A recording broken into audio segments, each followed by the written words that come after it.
आज देश के लौह पुरुष सरदार वल्लभ भाई पटेल की जयंती है। आज पीएम मोदी गुजरात के केवड़िया में स्टैच्यू ऑफ यूनिटी पहुंचे, लोगों को एकता की शपथ दिलाई।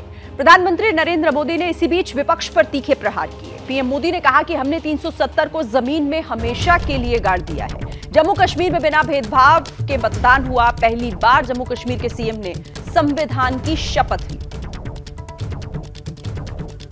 प्रधानमंत्री नरेंद्र मोदी का ये बड़ा बयान।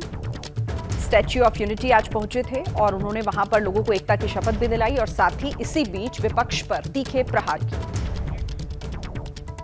देशवासियों को पता नहीं है, 70 साल तक बाबा साहब आम्बेडकर का संविधान पूरे देश में लागू नहीं हुआ था। संविधान की माला जपने वालों ने संविधान का ऐसा घोर अपमान किया था। कारण क्या था? जम्मू कश्मीर में आर्टिकल 370 की दीवार, आर्टिकल 370 जो देश में दीवार बन के खड़ी थी, संविधान को यहां रोक देती थी। वहां के लोगों के अधिकारों से उनको वंचित रखती थी। वो धारा 370 को हमेशा हमेशा के लिए जमीन में गाड़ दिया गया है। पहली बार वहां इस विधानसभा चुनाव में बिना भेदभाव को वोट डाले गए।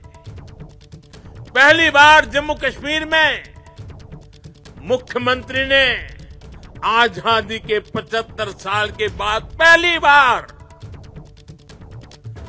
भारत के संविधान की शपथ ली है। और इसी दौरान प्रधानमंत्री नरेंद्र मोदी ने यह भी कहा कि आतंक का कोई आका अगर देश को नुकसान पहुंचाएगा तो उसे भारत नहीं छोड़ेगा।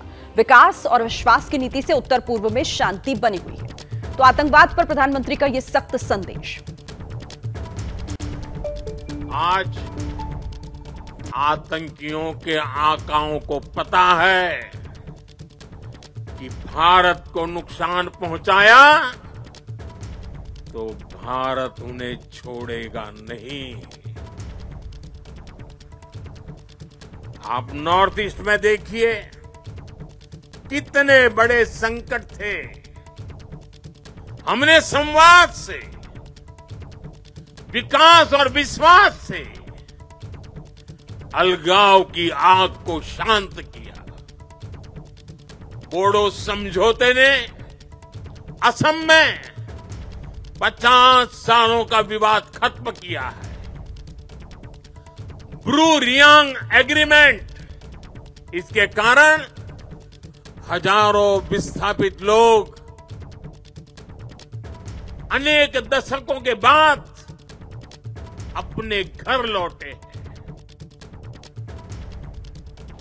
और इधर महाराष्ट्र चुनाव के लिए बीजेपी ने बड़ी योजना बनाई है। महाराष्ट्र में 8 रैलियां कर सकते हैं प्रधानमंत्री नरेंद्र मोदी। ये बड़ी जानकारी आपको दे रहे हैं। देखिए, मोदी, शाह, योगी की 40 से ज्यादा रैलियां होनी है महाराष्ट्र में। गडकरी और फडणवीस भी चुनाव प्रचार करेंगे।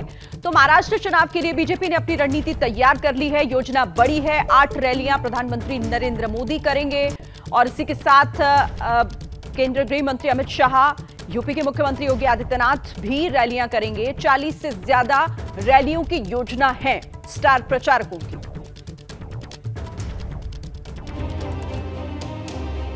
तो बड़ी जानकारी महाराष्ट्र चुनाव से जुड़ी हुई और बीजेपी की रणनीति क्या कुछ और है, क्या जानकारी हमारे पास है, सीधे आपको लिए चलते। मेरे सहयोगी नीरज पांडे हमें समझाएंगे। नीरज, महाराष्ट्र चुनाव पर पूरा जोर है। जिस तरीके से रणनीतियां लगातार बनाई जा रही हैं, अब रैलियां कितनी होंगी, स्टार प्रचारक कौन कौन से होंगे जो महाराष्ट्र पहुंचेंगे, पूरी जानकारी जरा दीजिए।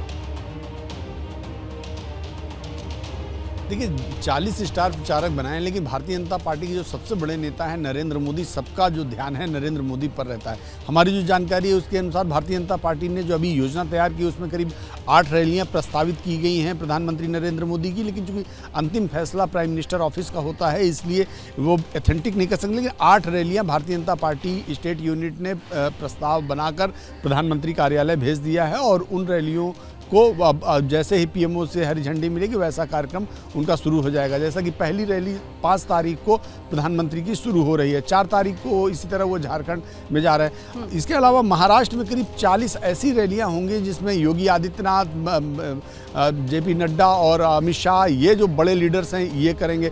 देवेंद्र फडणवीस, नितिन गडकरी, शिवराज सिंह चौहान, हिमंता बिस्वा शर्मा, स्मृति ईरानी, ये जो सेकंड लाइन ऑफ लीडरशिप है भारतीय जनता पार्टी की, वो अलग रैलियां करेगी। तो बहुत आक्रामक तरीके से भारतीय जनता पार्टी महाराष्ट्र को जीतने की तैयारी में है। महाराष्ट्र को प्लान कर रही है कि किसी भी तरह से चुनाव प्रचार में कम ना आंका जाए या कम ना दिखें, और इसीलिए भारतीय जनता पार्टी ने अपने सभी बड़े लीडर्स को मैदान में उतारने की तैयारी कर ली है और एक व्यापक चुनाव प्रचार की तैयारी बीजेपी ने तैयार की है। जी ठीक है नीरज, आप इस पर नजर बनाकर रखिएगा, बहुत शुक्रिया। फिलहाल तो महाराष्ट्र क्योंकि इंपॉर्टेंट स्टेट है और इसीलिए सबकी निगाहें हैं और बीजेपी की तैयारी बड़ी है।